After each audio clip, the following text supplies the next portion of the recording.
अस्सलाम वालेकुम। अच्छा तो जी, हमारी पाक स्टडी के जी 3 लेक्चर हो गए हैं। तो जी आज हम अपनी इस डायनेस्टी को जी, जो स्लेव डायनेस्टी हमने स्टार्ट की हुई थी, उसे आज एंड करते हैं। उसके बाद जी फिर जी खिलजी डायनेस्टी को देखेंगे जी, और फिर तुगलक डायनेस्टी को जी। तो जी हमारा वही है जी, इंडो पाक हिस्ट्री का हमारा टॉपिक है जी, लेक्चर नंबर 4 है जी, इंडो पाक हिस्ट्री।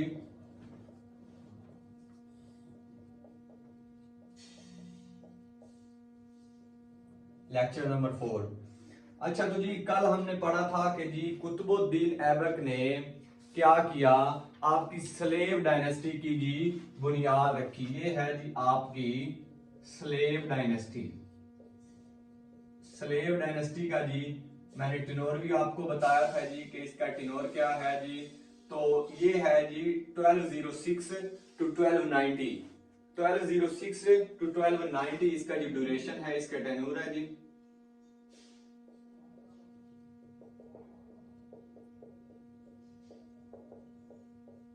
अच्छा जी, बाकी सारा हमने कल पढ़ लिया था जी, रजिया सुल्ताना तक कल हमने जी इसका पढ़ लिया था। उसके आगे जी आज हम देखते हैं जी कि आगे फिर क्या क्या कंडीशंस बनती हैं जी।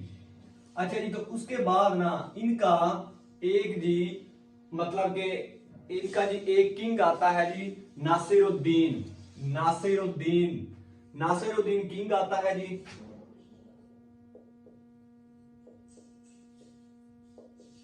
नासिरुद्दीन एक आता है जी बादशाह इनका। इसका जी अगर ड्यूरेशन की बात की जाए तो वो है जी 1246 टू 1266। ये इसका जी दौरानिया है। आपको मैंने कल 1240 तक बताया था। उसके बाद जी 1240 से 1242 तक जो होता है, एक तरह से यहाँ पे सिविल वार रहती है। एक बादशाह है जी, वो ये यही मतलब कि एक तरह से नाम बकायदा नाम के तौर पर ये रहता है, लेकिन इसे ताज नहीं पहनाया जाता। तो ये क्या होता है कि आपके 1242 में यहां पे मंगोल हमला करते हैं जी लाहौर पर। 1242 में जो आपका इंपॉर्टेंट इंसिडेंट हुआ है वो ये हुआ है कि मंगोल अटैक लाहौर। मंगोल हमला करते हैं जी लाहौर पर। लाहौर पर हमला करते हैं जी मंगोल। आज जो मंगोलों का इसमें लीडर था वो था जी तायर। तायर मंगोलों का जी लीडर था जी। मंगोलों का जो लीडर था वो तायर था, लेकिन ये हमला भी एक तरह से नाकाम कर दिया जी इन्होंने जी। जो आपकी ये स्लेव डायनेस्टी के हुक्मरान थे जी, इन्होंने नाकाम कर दिया। और जी फिर क्या होता है कि जो मंगोल हैं जी, ये यहां से निकल जाते हैं जी। उसके बाद फिर जाके जी आप देखेंगे कि 1296 के बाद फिर ये अटैक करेंगे जी। 30-40 साल के बाद, 50 साल के बाद फिर दोबारा ये अटैक करेंगे। लेकिन फिलहाल अब ये 1296 तक ये कोई अटैक नहीं इनका होगा। 1242 में अटैक करते हैं। 1242 के बाद जी मंगोल आपके जी 1296 तक कोई हमला नहीं करेंगे जी। नासिरुद्दीन जी 1246 से 1266 तक, इस बंदे ने भी इस डायनेस्टी को जी काफी मतलब कि एक तरह से जी इकोनॉमी इस बंदे ने काफी बढ़ाई। इकोनॉमी के लिए फेमस है जी। इकोनॉमी के लिए एक ये बंदा फेमस है। उसके बाद एक बंदा जी इंडिया में फेमस है जी, और वो है जी औरंगजेब आलमगीर। वो जाके जी हम मुगल डायनेस्टी में पढ़ेंगे जी। ये दो बादशाह जी, पीपीएससी में क्वेश्चन आता है कि जी इकोनॉमी के लिए कौन से दो किंग जी फेमस हैं, या कौन से दो रूलर जी फेमस है। इकोनॉमी इन दो बंदों ने जी इंक्रीज आपकी करवाई है।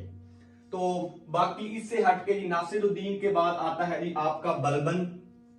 गयासुद्दीन बलबन, मैं कहां पे लिखूंगा, लिख देता हूं गयासुद्दीन बलबन।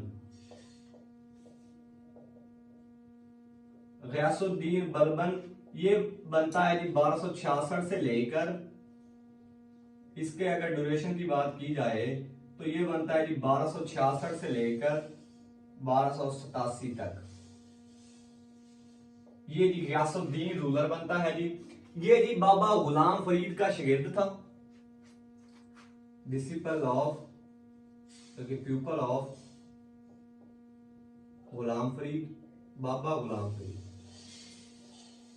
बाबा गुलाम फरीद के बारे में पढ़ते हैं जी। बाबा गुलाम फरीद ये जी उनका शागिर्द था, और इन्हीं की दुआ से ये गयासुद्दीन बलबन क्या बना है जी, रूलर बना है। ये क्वेश्चन पीपीएससी में ऐसा आता है कि बाबा गुलाम फरीद के दुआ से कौन बादशाह बने, तो जी आपके जी गयासुद्दीन बलबन इन्हीं की दुआ से जी बादशाह बने जी। ओरिजिनली अब अगर बलबन की बात की जाए तो बलबन की जी वजारतें बड़ी फेमस है। ये बंदा as a minister most famous है जी, एज ए मिनिस्टर, बल्कि finance minister, as a finance minister most famous है जी। फाइनेंस मिनिस्टर के लिहाज से ये बंदा बड़ा मशहूर है जी। इसी वजह से नासिरुद्दीन ने जो इकोनॉमी ऊपर इंडिया की लेके आया है वो इसी गयासुद्दीन बलबन की वजह से लेके आया जी। गयासुद्दीन बलबन इस नासिरुद्दीन के दौर में क्या था जी, आपका ये था जी वजीर खजाना जिसे कहते हैं जी उर्दू में, फाइनेंस मिनिस्टर था जी। इसी बंदे की जी एज ए फाइनेंस मिनिस्टर ये बंदा ज्यादा फेमस है एज ए रूलर की निस्बत, एज ए फाइनेंस मिनिस्टर की निस्बत गयासुद्दीन बलबन ज्यादा फेमस है जी। तो जी बाबा गुलाम फरीद का ही शागिर्द था, बाबा गुलाम फरीद ने इन्हें दुआ दी थी कि आप एक दफा बादशाह जरूर बनेंगे जी। तो जी अब हल्का सा देख लेते हैं बाबा गुलाम फरीद क्या चीज है। ये जी 11 बोर्न पैदा हुए हैं जी 1173 में जी, 1173 में कोतवाल इंडिया में पैदा हुए हैं।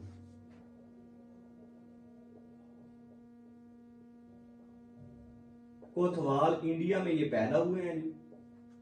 उसके बाद ये पंजाबी के पहले शायर हैं जी। पीपीएससी में क्वेश्चन आता है who was the first poet of Punjabi language, तो पंजाबी के जी पहले पोएट ये हैं जी, first poet of Punjabi language.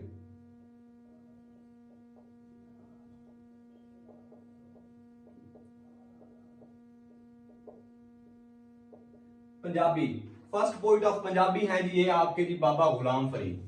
उसके बाद जी इनकी डेथ होती है जी 1286 में जी, सॉरी 1280 में इनकी जी डेथ होती है जी 1280 में, 1280 में इनकी डेथ होती है। रिपीटेड क्वेश्चन है जी। उसके बाद जी इन्हें जी इनका अगर टॉम की बात की जाए, मकबरे की बात की जाए तो वो है जी इनका कोट मिठन में जी, कोट मिठन में जी इनका मकबरा है जी।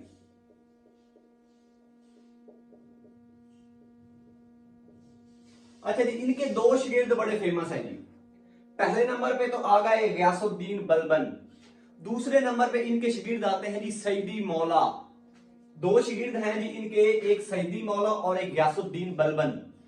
सईदी मौला का आगे देखेंगे कि जो आपका खिलजी डायनेस्टी बनेगी, खिलजी डायनेस्टी का जो बंदा फाउंडर होगा जलालुद्दीन फिरोज खिलजी, वो क्या करेगा जी इनके उस शागिर्द को क्या करेगा जी कत्ल कर देगा। वो आपको मैं उसी के साथ ही बता देता हूं, वैसे आप यहां पे लिख लें शागिर्द कौन कौन से थे जी। शागिर्द प्यूपल जिसे कहते हैं उर्दू में जी, और सॉरी इंग्लिश में, वो है जी एक सईदी मौला, ऐसे मौली लिखना लेकिन पढ़ता तो पढ़ना से मौला है। अच्छा उसके बाद दूसरे आपके ये गुलाम दूसरे गयासुद्दीन बलबन, ये जी इनके दो फेमस शागिर्द हैं जी। पीपीएससी में क्वेश्चन आता है कि सईदी मौली किसके शागिर्द हैं जी, तो जी बाबा गुलाम फरीद के जी वो शागिर्द थे जी। 1280 में डेथ हुई, कोट मिठन में जी इनका मकबरा है जी। उर्दू के पंजाबी के जी पहले शायर हैं। अच्छा जी गयासुद्दीन बलबन ने फिर क्या, ये जी इन्हीं की दुआ से बने थे। उसके बाद 1280 में बाबा गुलाम फरीद की डेथ होती है और 1287 में जी गयासुद्दीन बलबन की डेथ होती है। गयासुद्दीन बलबन का जी टॉम कहां पे है जी, दिल्ली में है। इनका भी मकबरा कहां पे है जी, दिल्ली, टॉम इन दिल्ली, दिल्ली में जी इनका भी मकबरा है जी। अच्छा इनके बाद इनका लास्ट रूलर है जी मोस्ट इंपॉर्टेंट, वो है जी केकोबाद। लास्ट रूलर है जी इनका केकोबाद, यहीं पे लिख देते हैं।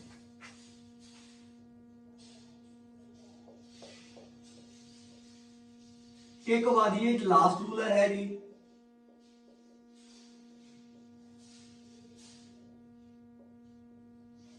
ये है जी स्लेव डायनेस्टी का लास्ट रूलर, जिसका टेन्योर की बात की जाए तो वो है जी 1287 टू 1290।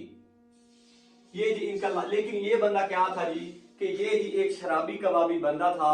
तो फिर अब होता ऐसे है कि इन्हीं की स्लेव डायनेस्टी की ही मतलब कि आर्मी में से एक बंदा होता है जी जलालुद्दीन फिरोज खिलजी। इन्हीं की आर्मी का एक बंदा होता है जी जलालुद्दीन फिरोज खिलजी। वो क्या करता है जी, वो ओवरटेक कर लेता है। गवर्नमेंट संभाल लेता है जी, और इस बंदे को जी यहां से निकाल देता है। किक बाद, किक बाद नहीं है, किक बाद है, किक बाद ही क्वाफ है ये,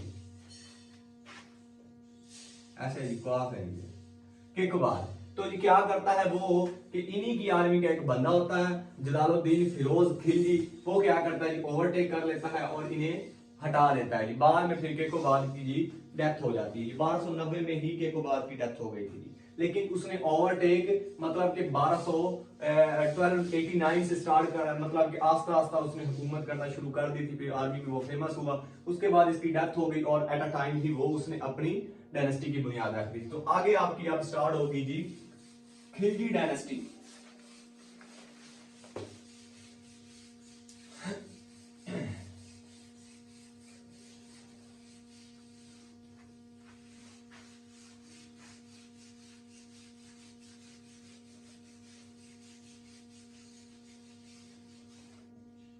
जी खिलजी डायनेस्टी,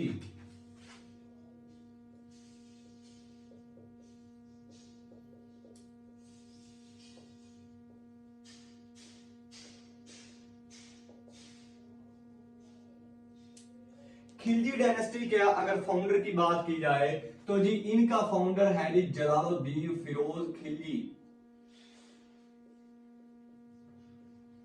जलालुद्दीन फिरोज, जलालुद्दीन फिरोज खिलजी। अच्छा जी, उसके बाद इस पूरी डायनेस्टी के ड्यूरेशन की बात की जाए तो वो है जी 1290 टू 1320, 1290 टू 1320 तक जी जस्ट 30 साल का इस डायनेस्टी का जी इंडिया पे एज अ रूलर जी इनका टेनोर है जी इस खिलजी डायनेस्टी का जी। तो जी आप देखते हैं जी हम जलालुद्दीन फिरोज खिलजी के बारे में जी सबसे पहले इनके बारे में पढ़ते हैं जी, इनके फाउंडर के बारे में जी। ये है जी जलालुद्दीन फिरोज खिलजी। अच्छा जी, ये एज मतलब कि रूलर बनने से पहले क्या थे, ये गवर्नर थे जी आपके फिरोजपुर समाना के। फिरोजपुर समाना के ये क्या थे जी, इंडिया में जी ये स्टेट है जी फिरोजपुर, जो कि 1947 में जी क्या किया गया था कि रेड क्लिफ अवार्ड से ने जी 17 अगस्त 1947 में किसको दे दिया था जी, इंडिया को दे दिया था जी, due to road link to Kashmir. क्यों ना कि फिरोजपुर का जी क्या था जी, रोड लिंक था जी कश्मीर के साथ, पीपीएससी में क्वेश्चन ऐसे ही आता है, तो इस वजह से वो इलाका दे दिया गया था जी कश्मीर को, इंडिया को जी। तो जी ये सबसे पहले क्या था जी, गवर्नर था जी, गवर्नर फिरोजपुर समाना, फिरोजपुर समाना का जी गवर्नर था जी ये बंदा, फिरोजपुर समाना का। ये दो एरिया है जी इंडिया में, इनका ये सबसे पहले गवर्नर था। 1290 में क्या करता है कि ये जी रूलर बन जाता है जी। अच्छा जी, अगर इनके ड्यूरेशन की, जलालुद्दीन फिरोज साहब के, फिरोज खिलजी साहब के ड्यूरेशन की बात की जाए तो जी इन्होंने हुकूमत की है जी इंडिया पे 1290 से लेकर 1296 तक, 1290 टू 1296। अच्छा जी, ये मतलब कि most generous king of Indian ruler, most generous king मतलब कि सबसे जो नरम दिल बादशाह काउंट होते हैं आपके इंडिया में, वो जी सबसे ज्यादा नरम दिल बंदे ये थे जी, most generous, most generous personality है जी ये रूलर लिखे जी, most generous ruler in subcontinent या इंडियन सब कॉन्टिनेंट जी, जो आप लिखना चाहे लिख लेंगे ये जी। बस मोस्ट जेनरस का लफ्ज यूज रखना है, इनके लिए याद रखना है कि ये बहुत नरम दिल थे। अब इनकी मैं नरम दिल की आपको मिसाल दूं तो ये क्या करते थे कि जी ये चोरों डकैतों को छोड़ देते थे। ये जी कोई अगर चोर चोरी करता तो ये क्या करता, जिस बंदे की चोरी होती ये उसे जो चीज होती वो अपने से दे देता, उसका जो नुकसान होता उसे जलालुद्दीन फिरोज क्या करता, उसे अपने से वो चीजें दे देता, और जो चोर होता था वो उसने फिर दोबारा चोरी कर दी थी। ऐसे इसकी गवर्नमेंट में ना एक तरह से इंतशार रहा है, एक तरह से इंतशार रहा। दूसरी बात ये कि इसने जी शराब और मौसीकी पर पाबंदी लगाई थी, शराब और मौसीकी पर पाबंदी लगाई थी इस बंदे ने। मोस्ट रिपीटेड क्वेश्चन है जी, लेकिन इम्तियाज शाहिद की बुक में आपको ये क्वेश्चन गलत मिलेगा जी। इम्तियाज शाहिद की बुक में ये क्वेश्चन गलत है जी। वो ऐसे कि जलालुद्दीन फिरोज खिलजी ने सबसे पहले शराब और मौसीकी पर पाबंदी लगाई थी। नो डाउट औरंगजेब आलमगीर ने जी मौसीकी पर पाबंदी लगाई थी, लेकिन एट फर्स्ट लफ्ज लिखा आ जाए अगर बुक में या पेपर में, तो सबसे पहले जो शराब और मौसीकी पर पाबंदी लगाई वो जलालुद्दीन फिरोज खिलजी ने लगाई है जी। लेकिन इम्तियाज शाहिद की बुक में अगर आपको जलालुद्दीन फिरोज खिलजी का ऑप्शन मिले तो आपने ये क्लिक करना है जी। ये ऑथेंटिक है जी, बिल्कुल सबसे पहले इसी बंदे ने इंडिया में जी शराब और मौसीकी पर पाबंदी लगाई थी। उसके बाद फिर आपके आएंगे जी औरंगजेब। औरंगजेब मुगल तो बाद में आ रहे हैं 1600 के दौर में, और ये दौर अभी आपका जी 13वीं सदी का दौर है जी। तो जी शराब और मौसीकी पर इसने पाबंदी लगाई, और जी इसने ना अपनी बेटी की शादी की, इसका जो दामाद था, सन इन लॉ था, जो दामाद लिख देते हैं, वो था जी अलाउद्दीन खिलजी।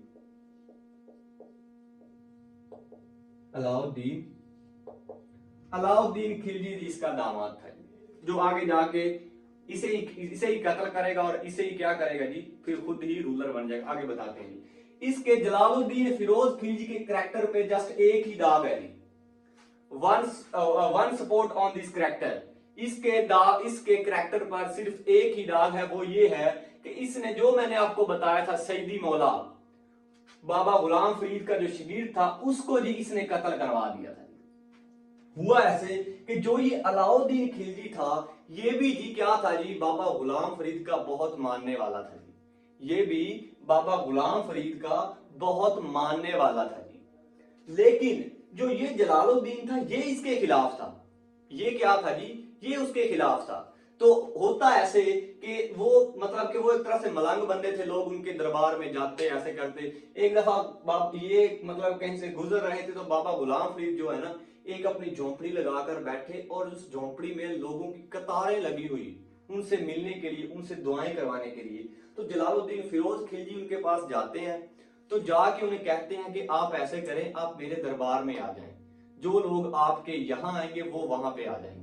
लेकिन बाबा गुलाम फरीद साहब कहते हैं कि नहीं, जो मुझे अल्लाह, क्यों ना कि मैं एक फकीर हूं, एक फकीरी जिंदगी मुझे पसंद है, तो मैं बादशाहत वाली जिंदगी नहीं गुजारना चाहता। जब ये कह के वो इनकार करते हैं, तो इनकी हुकूमत बनने से पहले वो तो मतलब कि इस दुनिया से चले जाते हैं बाबा गुलाम फरीद, लेकिन जो इनके शगिर्द होते हैं, उनके शगिर्दों का भी पीछे से यही हाल होता है।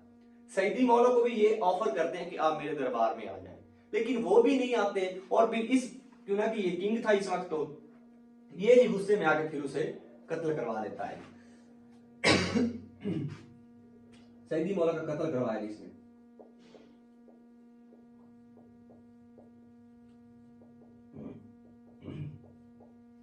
ये है जी इसके एक तरह से करैक्टर पे जी दाग है बस। बाकी ये बंदा बहुत नरम दिल था, चोरों डकैतों को छोड़ देना। तो आपने ये बात अपने नोट्स में लिखनी है कि चोरों डकैतों को बंदा who left the decades and, मतलब के चोरों और डकैतों को कौन छोड़ता था, तो ये जलालुद्दीन फिरोज खिलजी था जी जो छोड़ता था। उसके बाद फिर क्या होता है कि 1296 में इसी का दामाद, ये इसका भतीजा भी था अलाउद्दीन खिलजी और दामाद भी था, ये क्या करता है जी, ये इसे कत्ल कर देता है। ये क्या करता है, अलाउद्दीन क्या करता है, जलालुद्दीन फिरोज खिलजी को जी कत्ल कर देता है। उसके बाद जी अलाउद्दीन खिलजी का जी दौर शुरू होता है।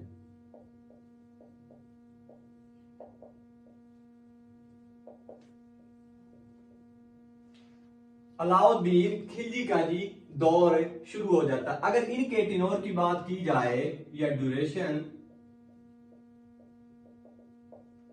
तो वो है जी 1296 to 1316। ये इतना जी इसका, इस बंदे का जी 20 साल का जी दौर रहा है जी इंडिया में जी। अच्छा जी, इसने क्या किया जी, सबसे पहले अपने चचा जलालुद्दीन का कत्ल करवाया। अपने चचा जलालुद्दीन का कत्ल करवाया।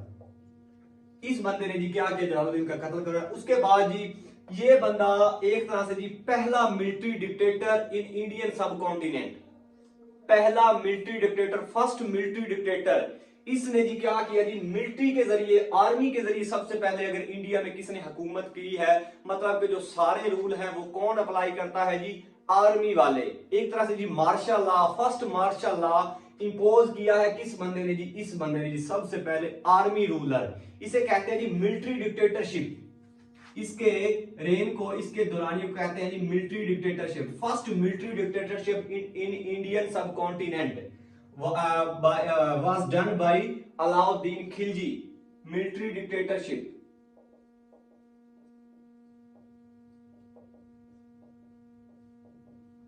मिलिट्री डिक्टेटरशिप था ये बंदा। सबसे पहले जो आपका मार्शल लॉ, एक तरह से मिलिट्री डिक्टेटरशिप जिस बंदे ने की है वो जी अलाउद्दीन खिलजी ने की है जी। और ये वो बंदा है जी जिसने अच्छा एक बात ध्यान में रखिएगा, अगर इंडिया बने ना, अगर मैं इंडिया से बनाऊं ना, पाकिस्तान और ये सारा मतलब कि मिलाकर, ये है जी आपका कुछ इस तरह से है जी आपका इंडिया। तो जी पहले जो जितने भी बादशाह थे अलाउद्दीन खिलजी से पहले जो भी बादशाह थे वो आपके इस नॉर्दर्न पार्ट वाले हिस्से में रहे हैं जी, ऊपर ऊपर वाले हिस्से में रहे और इधर पाकिस्तान वाले हिस्से में रहे हैं जी। लेकिन ये जो बंदा था ये एक्सट्रीम साउथ तक गया था जी। पीपीएससी का क्वेश्चन है जी, who ruled extreme south part of Indian subcontinent।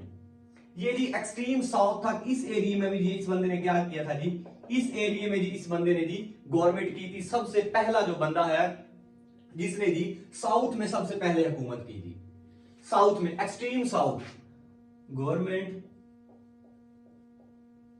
Governed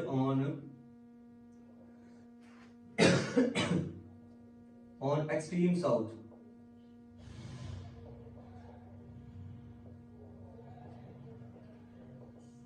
extreme south of India. इसने क्या किया जी, साउथ वाले पार्ट में भी क्या किया था जी, हुकूमत की थी जी। अच्छा दूसरा इसका बंदे का काम फेमस ये है कि इसने फिक्स्ड सेल प्राइस, इंडिया में जी फिक्स्ड सेल प्राइस का लॉ लेके आया था जी। फिक्स्ड सेल प्राइस, मैं एक्सप्लेन करता हूं कि फिक्स्ड सेल प्राइस क्या है।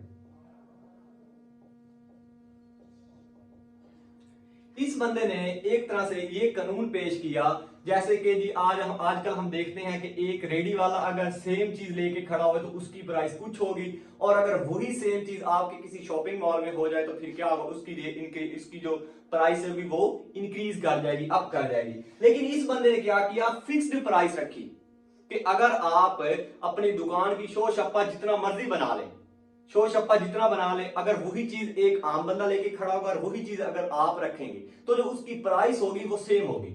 मतलब कि एक चीज की पूरे कंट्री में कीमत क्या थी जी, सेम थी जी, फिक्स। और ये फिर ये करता, अगर कोई नाप तोल में कमी, लिख लें जी, अच्छा अगर कोई नाप तोल में कमी करता तो ये क्या करता, वो जितनी कमी करता ये इतना उसके जिस्म से गोश्त उतार देता। अलाउद्दीन जितना कोई नाप तोल में कमी करता ये इतना ही उसके जिस्म से गोश्त उतार लेता था। ये इसका सबसे इंपॉर्टेंट स्टेप है जी जो इसने लिया था जी। इसी वजह से इसे कहते हैं कि ये बंदा बड़ा इस्लामी था और जिहादी बंदा था जी। लेकिन इसके ऊपर भी ये दाग है कि इसने अपने चचा को कत्ल करके ये हुकूमत ये लेके आया था जी। इसने फिक्स्ड सेल प्राइस जी आपकी इंट्रोड्यूस करवाई है इंडिया में, कि पूरे इंडिया में जी क्या होनी चाहिए, एक फिक्स्ड प्राइस होनी चाहिए। जो इंडिया के नदरन पार्ट में प्राइस है वही सदरन में होगी, वही वेस्टर्न में होगी, वही ईस्टर्न में होगी। जो प्राइस जहां एक किसी चीज की है वो सेम ही रहेगी हर जगह पे। ये इसका सबसे बड़ा स्टेप है जी। उसके बाद इसका जी एक फेवरेट मिनिस्टर था जी, इसका फेवरेट था जी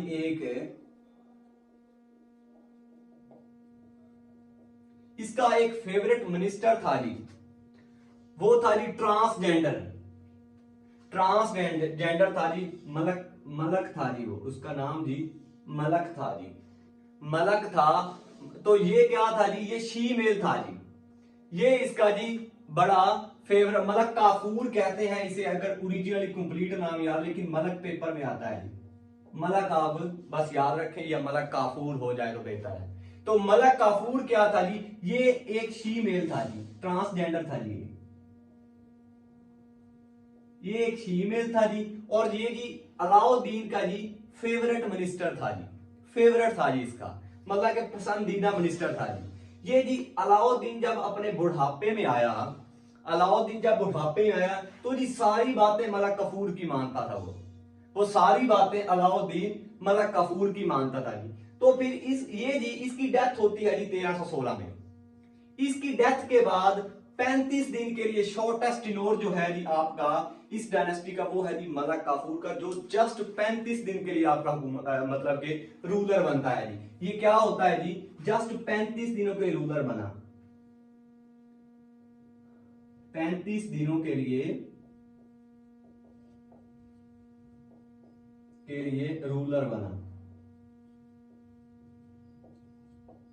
जस्ट 35 दिनों के लिए ये बंदा क्या करता है, मलक काफूर रूलर बन जाता है इसकी अलाउद्दीन की डेथ के बाद।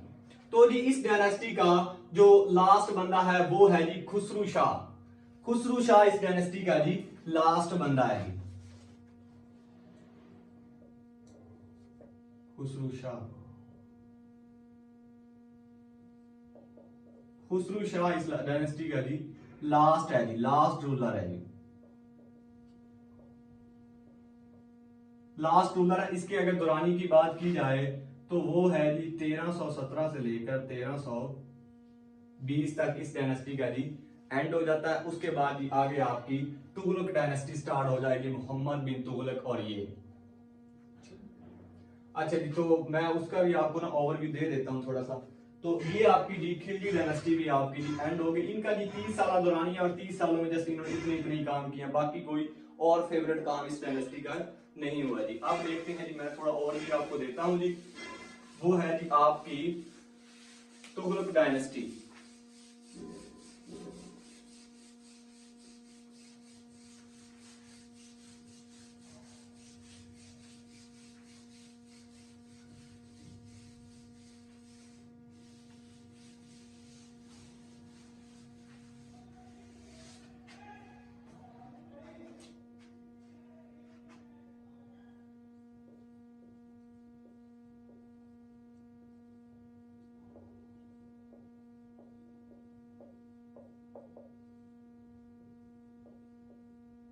तुगलक डायनेस्टी जी, ये जी इनका दौरानिया सल्तनत ऑफ दिल्ली में जी सबसे लंबा दौरानिया इनका है जी, सबसे ज्यादा हुकूमत जी आपकी इन्होंने की है जी। इन्होंने इनके अगर ड्यूरेशन की बात की जाए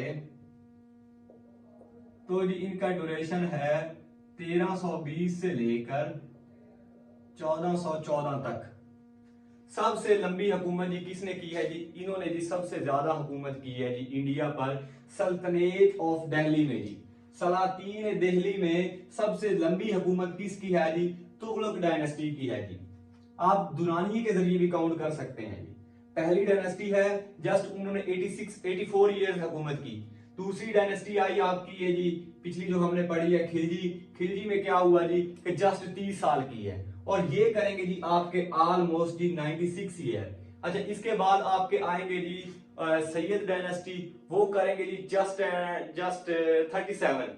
36 ईयर 37 ईयर वो हुकूमत करेंगे। इसके बाद ये आपकी लोधी डायनेस्टी आएगी। लोधी डायनेस्टी जस्ट आपकी 76 ईयर जस्ट वो हुकूमत करेंगे। बस ये कुछ दुरानी आप और ये देखते हैं, ये आप देख लेंगे 96 ईयर का इनका ड्यूरेशन बन रहा है। तो जी इनका फाउंडर की बात की जाए तो फाउंडर है जी इनका गयासुद्दीन तुगलक। वही जो मतलब कि वही नहीं, नाम वही है वो, जैसे जी गयासुद्दीन गौरी था, गयासुद्दीन गौरी था, और ये क्या है जी, ये गयासुद्दीन तुगलक है जी। आपने नाम ऐसे अटैच करके याद कर लें, गयासुद्दीन तुगलक। ये जी इस डायनेस्टी का जी फाउंडर है जी। तो इंशाल्लाह जी हम जो बाकी इसका बकिया पार्ट है अपना जी तुगलक डायनेस्टी का जी, वो हम जो बाकी सारी डायनेस्टी है वो इंशाल्लाह अपनी आपको जी इंशाल्लाह मैं नेक्स्ट लेक्चर में करूंगा। अभी आप ये पिछला अपना जी सारा रिवाइज करें। थैंक यू जी, अल्लाह हाफिज़।